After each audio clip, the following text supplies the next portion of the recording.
ഗുരുവായൂരപ്പനെ വെല്ലുവിളിച്ച ഒരു ഭക്തന്റെ അനുഭവ കഥ.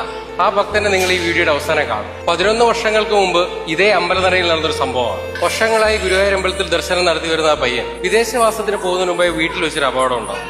2-3 ദിവസം ഹോസ്പിറ്റൽ നിരീക്ഷണത്തിന് ശേഷമാണ് അവനും അവന്റെ കുടുംബവും അറിയുന്നത് അവന്റെ സംസാരശേഷി നഷ്ടപ്പെട്ടു എന്ന്. ഏകദേശം 4 മാസത്തോളം നീണ്ട മരുന്നിലും മന്ത്രത്തിലും ഒന്നും അവന്റെ ശബ്ദത്തെ തിരിച്ചു കൊണ്ടുവരാനായില്ല. പിന്നെ അവന്റെ മനസ്സിൽ ഗുരുവായൂരപ്പനോടുള്ള ദേഷ്യവും ആത്മഹത്യകളെ പറ്റിയുള്ള ചിന്തയും മാത്രമായിരുന്നു.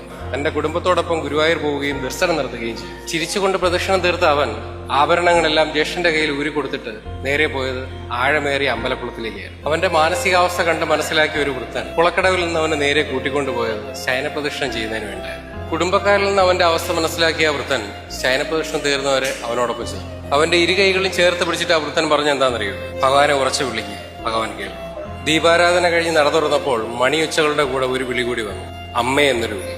അതായിരുന്നു അവന് ശബ്ദം തിരിച്ചു കിട്ടിയ നിമിഷം. അതിനുശേഷം മണിക്കൂറുകളോളം ആ വൃത്തനെ അന്വേഷിച്ച് ഒരുപാട് നടന്നു. അങ്ങനെ ഒരാളെ കണ്ടെത്താനേ കഴിഞ്ഞില്ല. വിശ്വാസികൾക്ക് ഇതൊരു വിശ്വാസവും മറ്റുള്ളവർക്ക് ഇതൊരു കെട്ടുകഥയുമായിരിക്കും. എന്റെ കമന്റ് ബോക്സിലും ഇൻബോക്സിലും ഒക്കെ വരുന്ന മെസ്സേജുകളിൽ പറയുന്ന ഒരു പ്രധാന കാര്യമുണ്ട്, നല്ല അവതരണം, നല്ല ടോപ്പിക്ക്, നല്ല ശബ്ദം.